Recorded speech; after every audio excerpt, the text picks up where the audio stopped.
नमस्ते दोस्तों, आज का वीडियो बीपीएससी टीआरई 4 और एस्टेट 2025 के कंप्यूटर साइंस विषय के ऊपर है। और इस वीडियो के अंदर 30 मोस्ट इंपोर्टेंट एमसीक्यू को लेके आए हैं और उसको अच्छे से डिस्कशन करेंगे। तो आप वीडियो अंत तक देखें और आपके लिए वीडियो बहुत फायदेमंद रहेगा। मैं बता दूं, हर एक क्वेश्चन का हम आंसर निकालेंगे और साथ ही उसके अंदर जितने भी ऑप्शंस हैं उसको भी अच्छे से एक्सप्लेनेशन करेंगे। ठीक है कि मतलब इस क्वेश्चन का ये जवाब है, लेकिन बाकी ऑप्शन जो 3-4 है वो क्यों नहीं है वो हम भी सही से देखेंगे। ठीक है, आप वीडियो अंत तक देखें। मैं बता दूं, टेलीग्राम चैनल आप ज्वाइन कर लीजिए। ठीक है, यहाँ पर आपको डेली बेसिस पर आप जो है मॉक टेस्ट दीजिए, वहां बहुत सारे लोग जुड़ते हैं, वहां से मॉक टेस्ट लगाइए, अपना रैंक देखिए कि हम मेरी तैयारी कहां तक बढ़ी है। तो चलिए आज के डिस्कशन को स्टार्ट करते हैं। क्वेश्चन पहला क्या कहता है, विच of the following is not a type which of the following is not a type of computer network. मतलब कंप्यूटर नेटवर्क का कौन सा ये टाइप नहीं है, नॉट नहीं है। यहां पर अगर बात करें लैन, वैन, पैन, रैन, इतना सारा ऑप्शन है। देखिए, अब यहां पर कंप्यूटर नेटवर्क का मतलब दो या दो से ज्यादा व्यक्ति आपस में जब जुड़ता है, ज्यादा सिस्टम आपस में जुड़ते हैं तो नेटवर्क फॉर्म करते हैं। अब यहाँ पर नेटवर्क को जो हम लोग बनाते हैं तो वो उसके साइज के हिसाब से नेटवर्क का कुछ टाइप है, जिसमें हमको देखने को मिलता है पैन, PAN माने personal area network. Personal area network, ये नेटवर्क पर्सनल होता है, जैसे ब्लूटूथ, वाईफाई, ये सब छोटा छोटा जो नेटवर्क पर्सनल होता है वो पर्सनल नेटवर्क के अंदर आता है। उसके बाद आता है लैन, लोकल एरिया नेटवर्क। ये लोकल एरिया नेटवर्क जो है ये लैन पैन से पैन नेटवर्क से बड़ा होता है। ठीक है, अब जो है उसके बाद जो है ना वो आता है वो MAN metropolitan area network. Metropolitan area network. उसके बाद आता है वैन, wide area network. Wide area network माने नेटवर्क का ही टाइप है, पैन, लैन, मैन और वैन, ये सारा नेटवर्क टाइप है। ऑप्शन देख लीजिए, लैन ठीक है, ये ठीक है, ये ठीक है, लेकिन रैन नेटवर्क नहीं होता है, तो यही ऑप्शन सही है, नॉट पूछा है आपको। ठीक है, पैन एक छोटा नेटवर्क होता है, जो एक ब्लूटूथ जिसका रेंज जो है एक से मतलब 10 मीटर तक हो सकता है। लैन जो है एक पूरे बिल्डिंग 1 किलोमीटर तक इसका रेंज हो सकता है। और मेट्रोपॉलिटन नेटवर्क एक पूरे शहर को ये क्या करता है, कवर करता है। ठीक है, और वैन हो गया वाइड एरिया नेटवर्क, जो पूरे माने अर्थ को नेटवर्क से जोड़ता है, वो आपको वैन हो गया। आगे बढ़िए, ऑप्शन नंबर इसका क्या होगा, डी होगा। क्वेश्चन नंबर 2 देखिए, which SQL command use to remove table from a database. Database से अगर टेबल को हमको हटाना है, टेबल को डिलीट करना है, रिमूव करना है, तो उसके लिए हम लोग लगाएंगे ड्रॉप कमांड। ठीक है, जो ऑप्शन नंबर बी है। अब यहां पर देखिए, डेटाबेस के अंदर जो हम लोग कोई भी ऑपरेशन करते हैं तो एसक्यूएल लैंग्वेज का यूज करते हैं। एसक्यूएल के अंदर हमको दो तीन चीज देखने को मिलता है, डीडीएल, डीएमएल और डीसीएल। ठीक है, data definition language, data manipulation language, data control language, ये दिखने को मिलता है। डेटा डेफिनेशन लैंग्वेज क्या होता है कि जिसके अंदर डेटाबेस को डिफाइन करते हैं। ठीक है, डेटा को रखने से पहले डेटा को डिफाइन किए, तो वो हो गया डीडीएल। डीडीएल के अंदर हम लोग को देखने को मिलता है मतलब क्रिएट कमांड, ठीक है, अल्टर कमांड चेंज करने वाला, ड्रॉप कमांड, ये जो कमांड है ये आपको देखने को मिलेगा डीडीएल में। अगर हम बात करें डीएमएल के अंदर, तो इसके अंदर मिलेगा सेलेक्ट कमांड, इंसर्ट कमांड, ठीक है, डिलीट कमांड, ये सब कमांड जो है हमको देखने को मिलता है डीएमएल में। और डीसीएल के अंदर ग्रांट, रिवोक, ठीक है, ये सब हमको देखने को मिलता है डीसीएल के अंदर, डेटा कंट्रोल लैंग्वेज के अंदर। तो यहां पर हमको बोला था टेबल को ही डिलीट करना है, तो टेबल को डिलीट करेंगे तो टेबल को डिफाइन किए रहेंगे उसी के अंदर डिलीट होगा, मतलब ड्रॉप कमांड से टेबल डिलीट होगा। ठीक है, अगर हमको कहता टेबल के अंदर डेटा डिलीट करना है तो डिलीट कमांड होगा, 1 नंबर होता है आंसर उसके लिए। रिमूव कोई कमांड नहीं होता, इरेज कोई कमांड होता नहीं है, लेकिन डिलीट कमांड होता है। डिलीट कमांड के माध्यम से डेटाबेस के अंदर जो टेबल में डेटा जो रखा हुआ है, टेबल के डेटा को डिलीट करेंगे तो डिलीट कमांड यूज होगा। उम्मीद करते हैं आप समझ गए होंगे क्वेश्चन नंबर 2। आगे बढ़िए, question number 3, which of the following is a best describes a compiler. मतलब कंपाइलर क्या होता है, ट्रांसलेटर होता है। पहले देख लीजिए, कंपाइलर को हम लोग ट्रांसलेटर बोलते हैं। ये क्या करता है, हाई लेवल लैंग्वेज को मशीन लेवल लैंग्वेज में कन्वर्ट करता है, और या मशीन लेवल लैंग्वेज को हाई लेवल, मतलब ये हाई लेवल का मतलब यूजर अंडरस्टैंडिंग का लैंग्वेज, और मशीन लेवल लैंग्वेज का मतलब कंप्यूटर मशीन, जो भी मशीन है वो समझता हो जिस लैंग्वेज को। तो हमारे भाषा को मशीन के भाषा में, मशीन के भाषा को हमारे भाषा में कन्वर्ट करके ट्रांसलेट करके देता है कौन? कंपाइलर।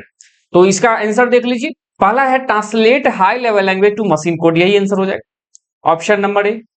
ऑप्शन नंबर ए हो जाएगा। आगे पढ़िए, execute code line by line, line by line code execute करता है इंटरप्रेटर है, ये गलत हो जाएगा। Act as operating system, compiler कब से ऑपरेटिंग सिस्टम हो गया? कभी नहीं होगा। और हार्डवेयर रिसोर्स को मैनेज करता है, ये वाला ऑप्शन, ये ऑपरेटिंग सिस्टम करता है, ओएस, ये भी याद कर लीजिए, ऑपरेटिंग सिस्टम मैनेज करता है। अगर यहां पूछता कि ऑपरेटिंग सिस्टम क्या करता है, तो मैनेज करता है हार्डवेयर रिसोर्सेज को, लेकिन यहां पर कंपाइलर के बारे में पूछा। क्वेश्चन नंबर 4 क्या कहता है? Which of the following is fastest memory, इनमें से सबसे फास्टेस्ट, तेजी से चलने वाला, तेजी से कैलकुलेशन करने वाला मेमोरी कौन सा है? Cache memory, RAM memory, hard disk और रजिस्टर, इसमें से क्या हो सकता है? देखिए, अगर हम बात करें मेमोरी का, मेमोरी का मतलब होता है जिसके अंदर डेटा हम लोग स्टोर करके रखते हैं, क्लियर। अब मेमोरी जो है हमको देखने को मिलता है दो तरह का, जैसे प्राइमरी मेमोरी और सेकेंडरी मेमोरी, ठीक है। प्राइमरी मेमोरी में हम लोग को बहुत सारा मेमोरी देखने को मिलता है, रैम, रोम, ठीक है। इसके अंदर हम लोग को कैश मेमोरी देखने को मिलता है, रजिस्टर देखने को मिलता है, ठीक है। ये सब इसके अंदर देखने को मिलता है। और प्राइमरी मेमोरी जिसको स्टोरेज मेमोरी कहते हैं, और प्राइमरी मेमोरी को वर्किंग मेमोरी कहते हैं, और सेकेंडरी मेमोरी को स्टोरेज मेमोरी कहते हैं, जो स्टोर करता है।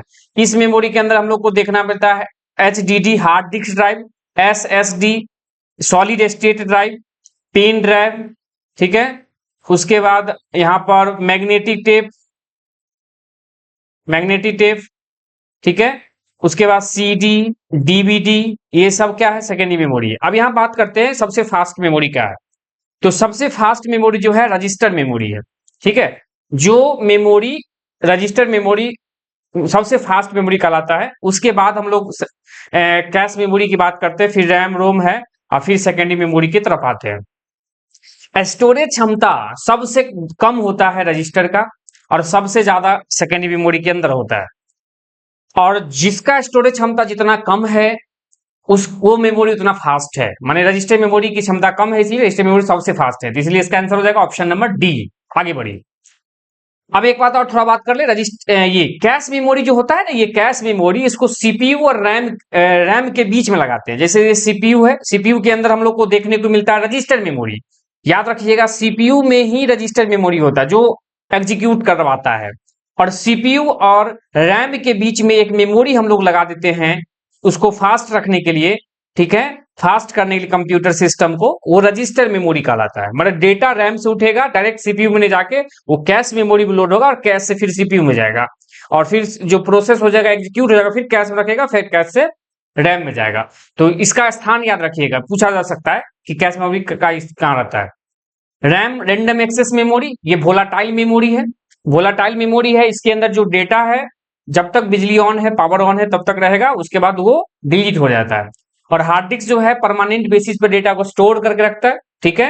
और ये है, इसका साइज ज्यादा होता है, और अभी हार्ड डिस्क का यूज बहुत कम होने लगा है, SSD का यूज ज्यादा होता है, सॉलिड स्टेट ड्राइव, ये SSD लिखे हैं, इसका उपयोग ज्यादा होता है, क्योंकि SSD जो है ना, ये एक ऐसा मेमोरी है जो अपने में डेटा को होल्ड रखता है, साथ में उस मेमोरी पर हम कैलकुलेट एग्जीक्यूशन भी होता है, ठीक है, दोनों काम होता है। मतलब थोड़ा देर के लिए अगर ऐसे समझे तो SSD के अंदर, SSD मेमोरी रैम की तरह भी काम करता है। अगर हमारे कंप्यूटर में रैम की कम स्पेस है तो वो SSD में भी जाके स्पेस लेता है, वहां पे भी कैलकुलेशन कर लेता है, दोनों काम करता है। अब फास्ट मेमोरी कहा जाता है हार्ड डिस्क के मुकाबले, इसलिए ज्यादा यूज अभी के डेट में ये होता है, इसका साइज भी कम होता है। उम्मीद करते हैं आप समझ गए होंगे, ऑप्शन नंबर डी होगा इसका। आगे बढ़िए, क्वेश्चन नंबर 5 है, देखिए, in object oriented programming which feature allow to sub class to use method of super class. अच्छा देखिए, एक सुपर क्लास है, सुपर क्लास का मतलब जो पहले से बना बनाया क्लास है, उस क्लास को हम लोग जब सब क्लास के अंदर उसको यूज करते हैं, उसके मेथड को, उसके डेफिनेशन को, तो ऐसे को हम लोग कहते हैं इनहेरिटेंस कहते हैं। इनहेरिटेंस का मतलब होता है, इनहेरिटेंस ऑब्जेक्ट ओरिएंटेड प्रोग्रामिंग का एक फीचर है जो क्या करता है, पहले से बना बनाए प्रॉपर्टी को एक न्यूली जो हम प्रॉपर्टी डिफाइन करते हैं उसमें पहले से बना बनाए प्रॉपर्टी को हम एक्सेस कर पाते हैं, यूज कर पाते हैं। ठीक है, ये चीज इनहेरिटेंस देता है हमको। तो इसका आंसर क्या हो जाएगा, इनहेरिटेंस हो जाएगा, जो ऑप्शन नंबर डी में है। ठीक है, चलिए अब हम बात करते हैं जिस तरह से इनहेरिटेंस ऑब्जेक्ट ओरिएंटेड प्रोग्रामिंग का माने ओओपी उप्स जिसको हम शॉर्टकट में बोलते हैं उसका ये फीचर है, उसी तरह पॉलीमॉर्फिज्म, अब्स्ट्रक्शन, इनकैप्सुलेशन भी उसी का फीचर है। ठीक है, अब थोड़ा सा इसके बारे में समझ लीजिए। पॉलीमॉर्फिज्म का मतलब होता है, पॉली का मतलब मल्टीपुल और मॉर्फिज्म का मतलब रूप, माने एक ही डेफिनेशन को मल्टीपुल टाइम डिफाइन कर देंगे तो पॉलीमॉर्फिज्म हो जाएगा।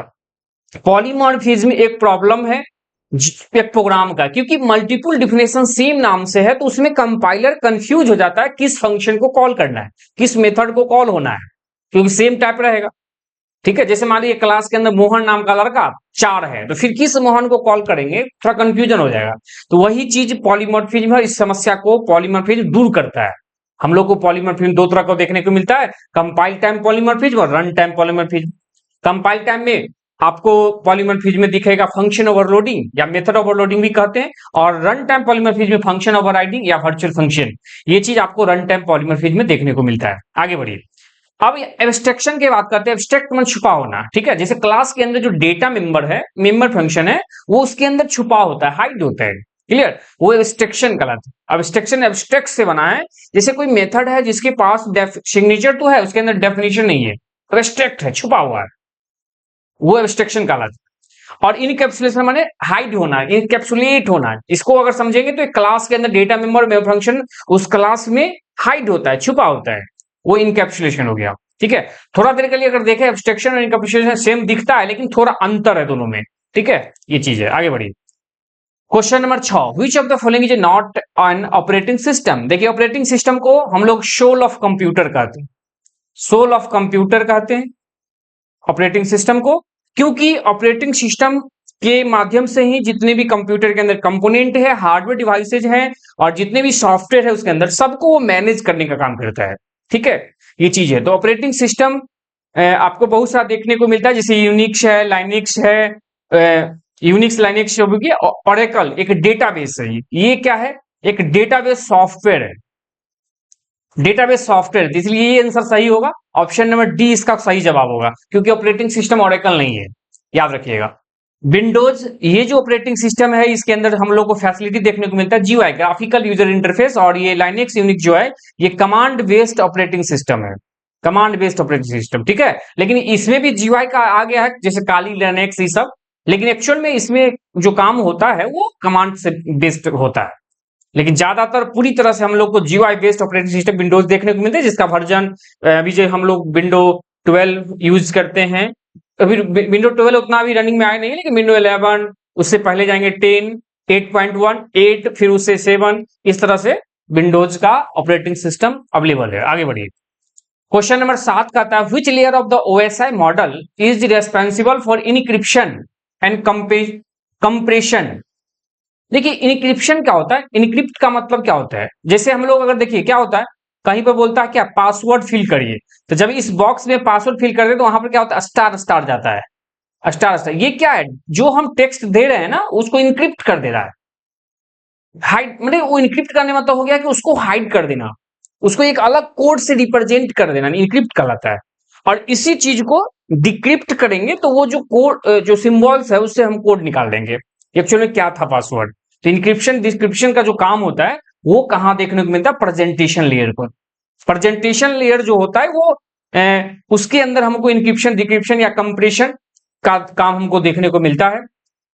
अब देखिए transport layer, end to end data description, end to end delivery, end to end delivery कहते हैं, माने अगर टेक्स्ट कोई भी चीज को इन टू इन भेजना हो तो वो ट्रांसपोर्ट लेयर काम करेगा। सेशन लेयर बना रखता है, ये क्या करता है, जो डेटा सेंडर से रिसीवर तक गया है वो पहुंचा कि नहीं पहुंचा, उसका फीडबैक एक्नॉलेजमेंट, ये सेशन में लेयर काम करता है। एप्लीकेशन लेयर क्या करता है, वो जो रिसीवर इंड के पास जो कंप्यूटर है, जो सेंडर जो मैसेज भेजा वो रिसीवर इंड पर वो प्रेजेंटेशन लेयर से डेटा लेके वो एप्लीकेशन लेयर पर शो कर देता है। ठीक है, ये सबसे अंतिम लेयर कहलाता है। जैसे ओएसआई मॉडल है जिसके अंदर हम लोग को 7 लेयर देखने को मिलता है। तो 7 लेयर में सबसे पहले अगर बात करें physical layer, data link layer, network layer, transport layer, session layer, presentation layer और लास्ट में एप्लीकेशन लेयर। इस तरह से इसी सारे लेयर से डेटा को सेंडर से रिसीवर तक भेजा जाता है। तो उम्मीद करते समझ गए होंगे। इसका सटीक जवाब मिला हमको ऑप्शन नंबर सी। आगे बढ़िए। अब थोड़ा सा देखिए, आगे बढ़ने से एक और बात बताते हैं। एप्लीकेशन लेयर में हम लोग को प्रोटोकॉल देखने को मिलता है, जैसे HTTP या HTTPS या FTP, ये सब प्रोटोकॉल यहां देखने को, क्योंकि एप्लीकेशन पर काम करेगा, जो ब्राउजर है मेरा वहां पर। ठीक है, सेशन लेयर देख ही लिए, सब चीज हो गया। चलिए आगे बढ़ते हैं। क्वेश्चन नंबर 8 देखिए क्या है। Which of the following is not a programming language. देखिए प्रोग्रामिंग लैंग्वेज कौन सा नहीं है। प्रोग्रामिंग लैंग्वेज का मतलब जिसमें हम कोड करते हैं, और मतलब जिसका एक अपना सा एक क्या है, एक अपना ग्रामर है, सिंटेक्स है, ये कंप्लीट बात अगर होता है तो वो प्रोग्रामिंग लैंग्वेज कहलाता है। लेकिन ठीक है, लेकिन यहाँ पर HTML जो है ना, ये हाइपर टेक्स्ट मार्कअप लैंग्वेज, ये एक लैंग्वेज है, ना कि प्रोग्रामिंग लैंग्वेज। लेकिन पाइथन, जावा, C++, ये सब प्रोग्रामिंग लैंग्वेज है। ठीक है, लेकिन HTML के अंदर ये HTML एक लैंग्वेज है, हाइपर टेक्स्ट मार्कअप लैंग्वेज को फुल फॉर्म हम बोलते हैं। उम्मीद करते समझ गए होंगे। इसका ऑप्शन नंबर सी हो गया। आगे बढ़िए। Question number 9, which of the following is not an example of system software. देखिए सिस्टम सॉफ्टवेयर, आप अगर थोड़ा बात करें सॉफ्टवेयर के बारे में, तो सॉफ्टवेयर हम लोग को देखने को मिलता दो तरह का, जैसे सिस्टम सॉफ्टवेयर, ठीक है, और एक होता है एप्लीकेशन सॉफ्टवेयर। एप्लीकेशन सॉफ्टवेयर माने वैसा सॉफ्टवेयर जो एक सिस्टम को चलाने के लिए, रन करने के लिए जरूरी है, मस्ट है, वो सिस्टम सॉफ्टवेयर कहलाता है। ठीक है, सिस्टम सॉफ्टवेयर के अंदर ही हमको देखने को मिलता है operating system, utility software, utility software, ये सब हमको देखने को मिलता है सिस्टम सॉफ्टवेयर में। लेकिन एप्लीकेशन सॉफ्टवेयर एक ऐसा सॉफ्टवेयर होता है जो यूजर अपने उपयोग के मुताबिक जो सॉफ्टवेयर अपने सिस्टम में रखता है, और वो जब रखेंगे और जब चाहेंगे उसको हटा सकते हैं, वो एप्लीकेशन सॉफ्टवेयर होता है। एप्लीकेशन सॉफ्टवेयर हम लोग को ब्राउजर या जितने भी सोशल साइट है, फेसबुक, व्हाट्सएप, जो भी है, ये सब ऑपरेटिंग एप्लीकेशन सॉफ्टवेयर का बात होता है। और ये सिस्टम सॉफ्टवेयर यहां पर कहता है सिस्टम सॉफ्टवेयर नहीं है। देख लीजिए, कंपाइलर, ये यूटिलिटी सॉफ्टवेयर के अंदर देखा जाता है। इसको अलग से हम लोग इंस्टॉल नहीं करते। ऑपरेटिंग सिस्टम जब इंस्टॉल होता है उसी के साथ इसका रहता है।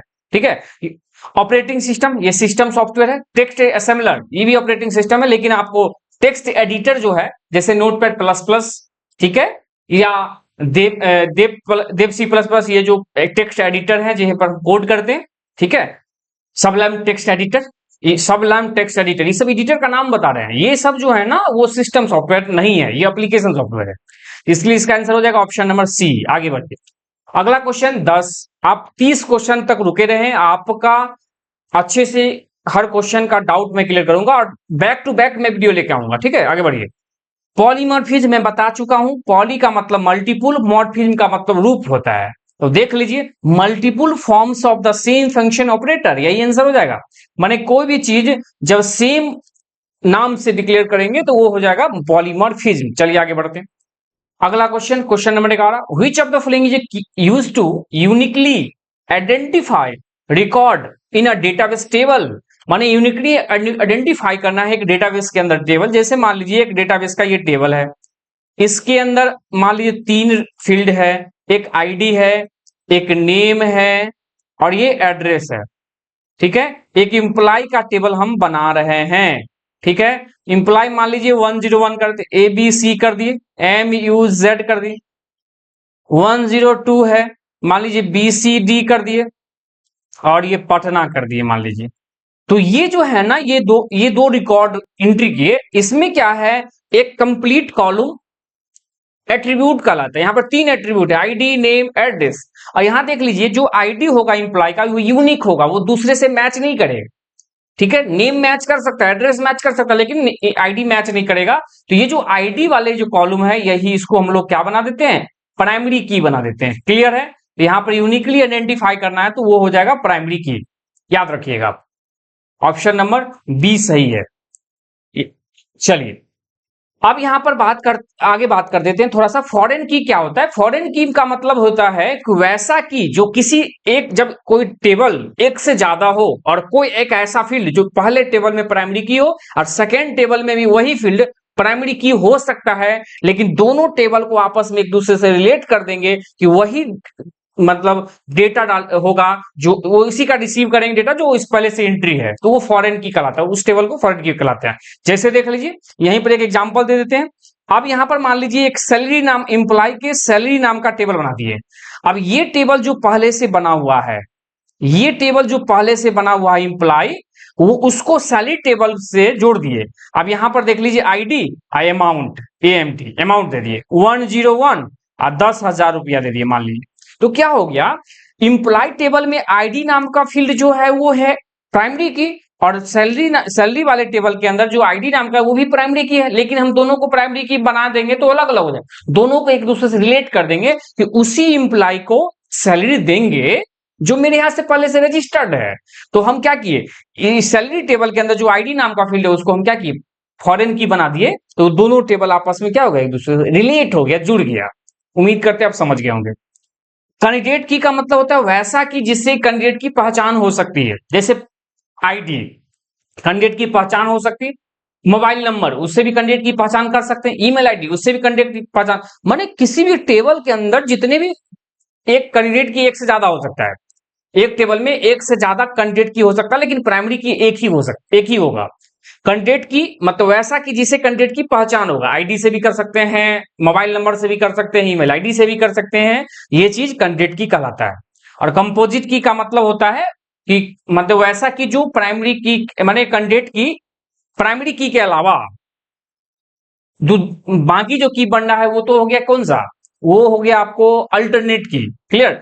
कंपोजिट की मतलब सारे की को मिला के कंपोजिट कहलाएगा। ठीक है, ये चीज है, इसलिए इसका आंसर सटीक नंबर 2 हो जाएगा। आगे बढ़िए, question number 12, the main function of ALU arithmetical logical unit क्या है। बताइए अर्थमेटिकल लॉजिकल यूनिट क्या करता है, कैलकुलेशन करता है। तो यहां पर देखिए perform calculation and logical operation, ये करने का काम करता है, याद रखिएगा। क्योंकि हमको पता है कि सीपीयू का दो भाग होते हैं, एक होता है एएलयू और दूसरा होता है सीयू। एएलयू का मतलब अर्थमेटिकल लॉजिकल यूनिट, सीयू माने कंट्रोल यूनिट, जो भी कंट्रोल करने का काम करता है, डेटा कैसे इनपुट आउटपुट सिस्टम से आएगा ये मैनेज करता है कंट्रोल यूनिट, और कैसे उसको प्रोसेस करेगा, एग्जीक्यूट कैसे करेगा, वो हो गया अर्थमेटिकल लॉजिकल यूनिट। उम्मीद करते हैं समझ गए होंगे, ऑप्शन नंबर बी। आगे बढ़िए, क्वेश्चन नंबर 13 है, which of the following is not a characteristic of object oriented programming language. माने उप्स का इसमें से कौन सा कैरेक्टरिस्टिक्स नहीं है, माने फीचर्स नहीं है, वो देख लीजिए। इनहेरिटेंस फीचर है, मैं बता चुका हूं। इनकैप्सुलेशन है, पॉलीमॉर्फिज्म है, लेकिन पाइपलाइनिंग नहीं है। यही सटीक जवाब होगा जो ऑप्शन नंबर डी है। आगे बढ़िए, question number 14, the primary the binary equivalent to decimal 25। आप बताइए 25 का बाइनरी निकालना है। सिंपल कहानी है, दो तरीके से निकाले, भाग विधि द्वारा। इसे 2 से भाग देते हैं हम लोग, 2 से भाग देंगे तो 12 दूना 24, एक आएगा रिमाइंडर। 2 से भाग लेंगे 6 दूना 12, 0 रिमाइंडर। फिर 2 से भाग लगाएंगे 3 दूनी 6, 0 रिमाइंडर। फिर 2 से भाग लगाएंगे 2 एक आए 2, एक रिमाइंडर। नीचे से ऊपर लिख लेंगे 1 1 0 0 1। इस तरह से ये हो जाएगा ऑप्शन नंबर कौन सा होगा, ए हो जाएगा। ठीक है, ऑप्शन नंबर ए है सटीक जवाब इसका। उम्मीद करते हैं आप समझ गए होंगे। आप मैं पढ़ा चुका हूं पूरा कि कैसे बाइनरी से डेसिमल, डेसिमल से बाइनरी, बाइनरी से हेक्सा, हेक्सा से कैसे बाइनरी, डेसिमल से हेक्सा, हेक्सा से बाइनरी, ऑक्टल, ये सारा कन्वर्सेशन में पढ़ा चुका हूं। आप टेलीग्राम माने चैनल के प्लेलिस्ट में जाके देखिए, ढेर सारा वीडियो मिल जाएगा आपको। आगे बढ़िए, क्वेश्चन नंबर 15 कहता है इन computer networks TCP usage a technique called sliding window. मतलब स्लाइडिंग विंडो जो है टीसीपी माने ट्रांसमिशन कंट्रोल प्रोटोकॉल, इसका फुल फॉर्म होता है ट्रांसमिशन कंट्रोल प्रोटोकॉल। ठीक है, टीसीपी को जो हम लोग कहते हैं connection oriented protocol, connection oriented protocol कहते हैं। ठीक है, यूडीपी एक होता है यूजर डेटा का नाम प्रोटोकॉल, जो कनेक्शन लेस है।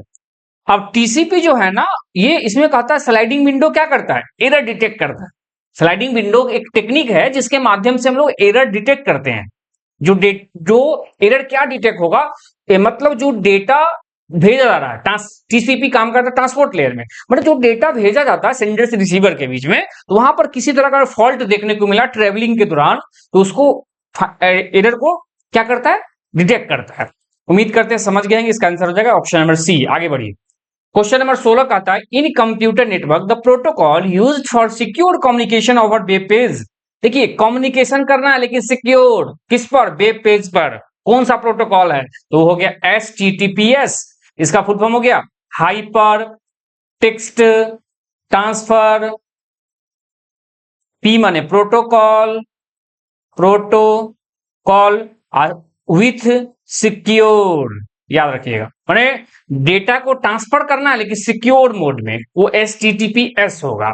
और HTTP जो है ना, ये कनेक्शन लेस प्रोटोकॉल कहलाता है, और ये प्रोटोकॉल के अंदर कोई सिक्योर की बात नहीं होती। FTP फाइल ट्रांसफर प्रोटोकॉल, और टेलनेट वन टेलीफोन नेटवर्क जो होता है वो ये आपको टेलनेट होता है। आगे बढ़िए, उसका आंसर हो जाएगा ऑप्शन नंबर सी।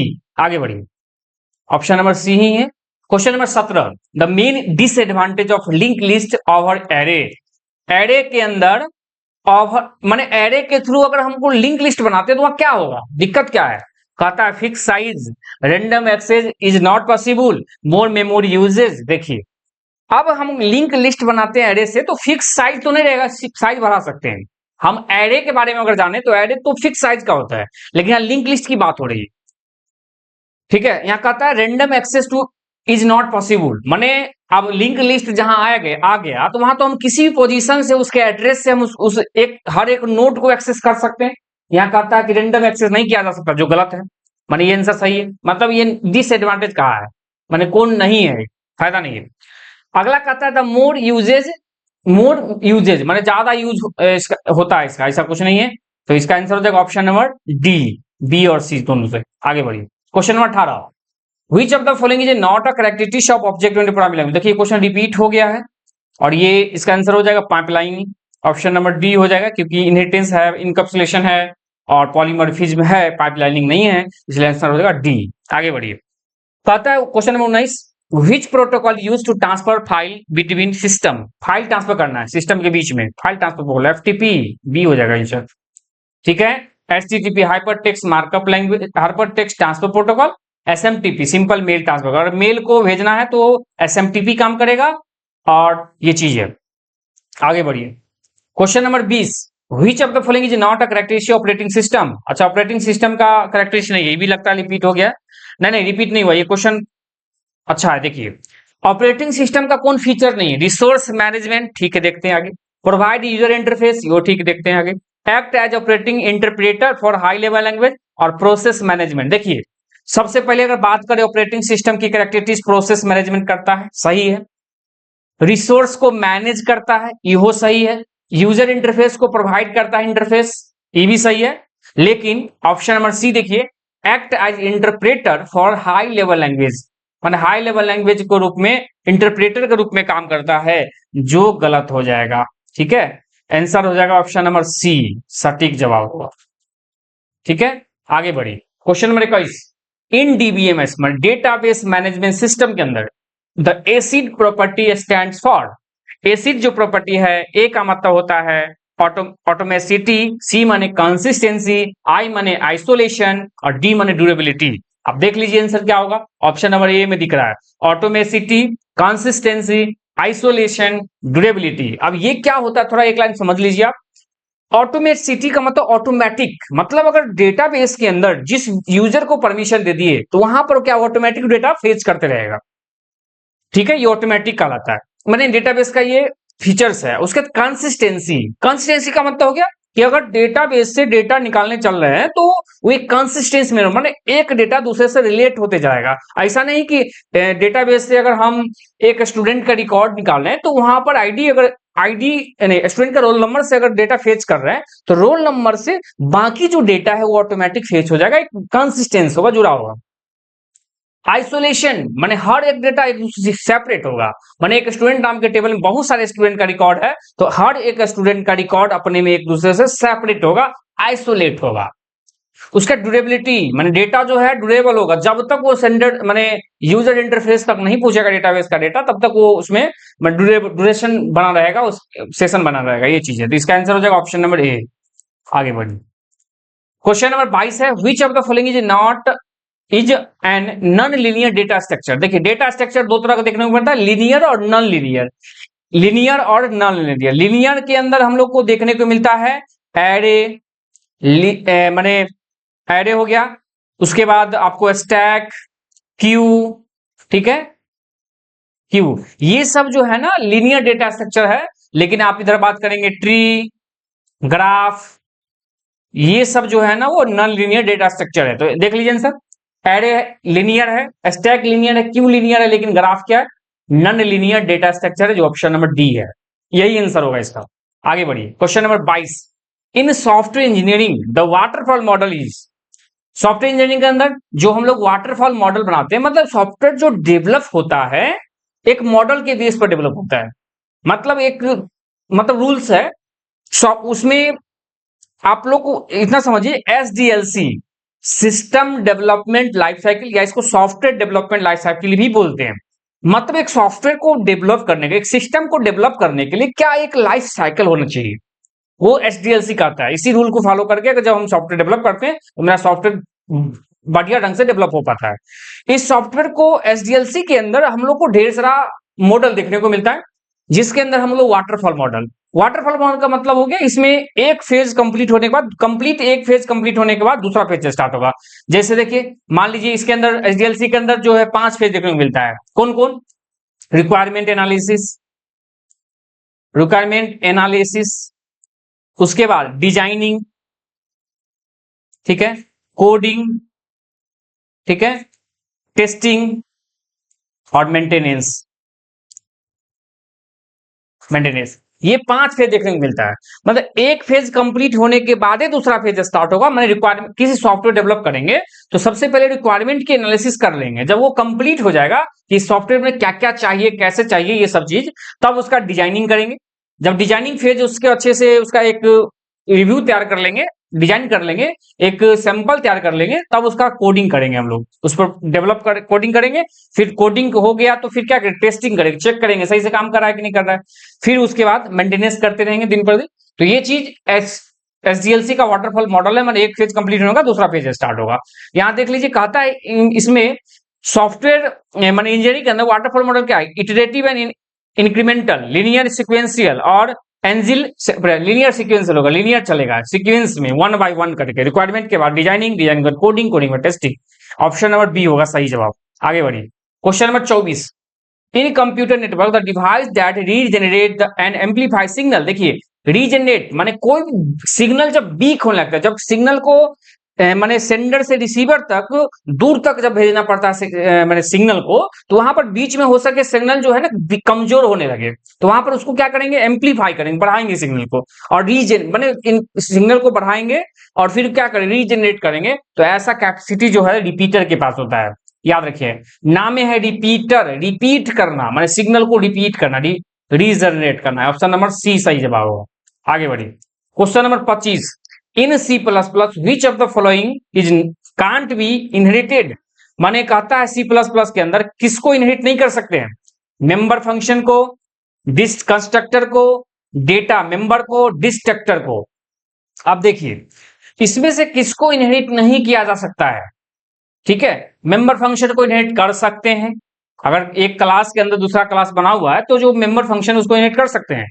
डेटा मेंबर को भी इनहेरिट कर सकते हैं, डिस्ट्रक्टर कर सकते हैं, लेकिन कंस्ट्रक्टर जो है इसको इनहेरिट नहीं कर सकते हम लोग। कंस्ट्रक्टर एक स्पेशल मेंबर फंक्शन होता है जो ऑटोमेटिक कॉल होता है, और ये जब ऑब्जेक्ट बनता है उससे में कॉल करता है। तो कंस्ट्रक्टर को हम इनहेरिट नहीं कर सकते क्योंकि कंस्ट्रक्टर मतलब एक क्लास का अपना होता है। आगे बढ़िए, 26 नंबर क्वेश्चन देखिए, इन computer network which layer is responsible for error detection and correction. Error को डिटेक्ट करना माने पता लगाना और करेक्ट करना, ये डेटा लिंक लेयर का पार्ट है, जो लेयर नंबर 2 है, फिजिकल लेयर के बाद आता है। ये डेटा को क्या करता है, जब डेटा डिफाइन हुआ फिजिकल लेयर के अंदर तो वो आगे चल के एरर डिटेक्शन होता है डेटा लिंक लेयर का। ऑप्शन नंबर बी हो जाएगा सटीक जवाब। क्वेश्चन नंबर 27 का था, which table of binary tree visits node 2 in the order left root right. माने पहले लेफ्ट चलेंगे, फिर राइट चलेंगे, रूट चलेंगे, फिर राइट चलेंगे। तो लेफ्ट रूट राइट का होता है, ये कहलाता है इन ऑर्डर, इन ऑर्डर, ठीक है। नहीं लेफ्ट राइट, नहीं लेफ्ट रूट राइट है। उसके बाद एक होता है प्री ऑर्डर, रूट तब चलेगा लेफ्ट और तब जाएगा राइट। अगर ऐसा देखने को मिलेगा तो ये हो गया प्री ऑर्डर, प्री ऑर्डर, ठीक है। एक होता है पोस्ट ऑर्डर, पोस्ट ऑर्डर में होता है लेफ्ट राइट तब होता है रूट, अंतिम में रूट होता है। तो ये हो गया पोस्ट ऑर्डर, और यहां है लेफ्ट रूट राइट है, तो ये हो गया इन ऑर्डर, याद रखिएगा।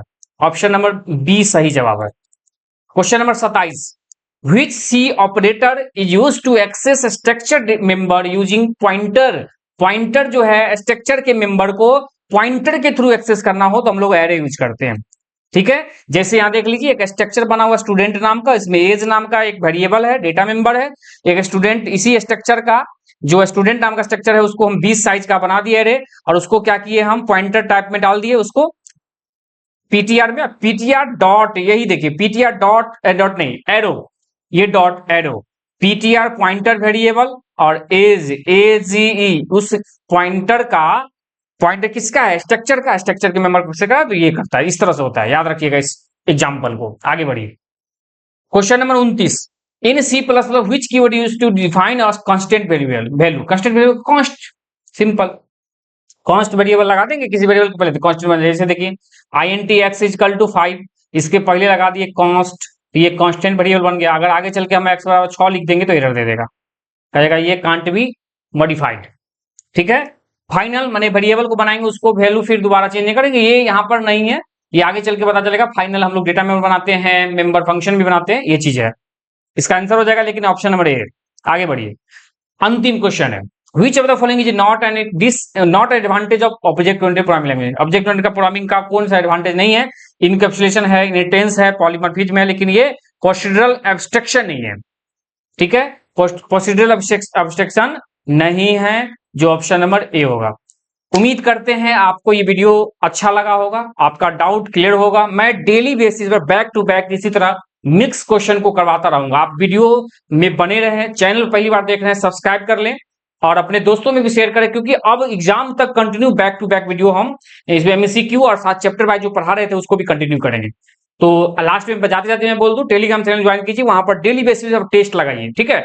आपके लिए वीडियो मैंने टेलीग्राम चैनल बहुत फायदेमंद रहेगा, क्योंकि वहां पर डेली बेसिस पे लोग बहुत सारे जुड़ते हैं और वो टेस्ट देते हैं। तो आप भी जुड़ेंगे तो आप रैंक देख पाएंगे, कितना मेरा स्कोर आ रहा है, मेरा पढ़ाई कहां तक हुआ है, ठीक है। तो चलिए जाते जाते थैंक यू, फिर मिलते हैं अगली वीडियो।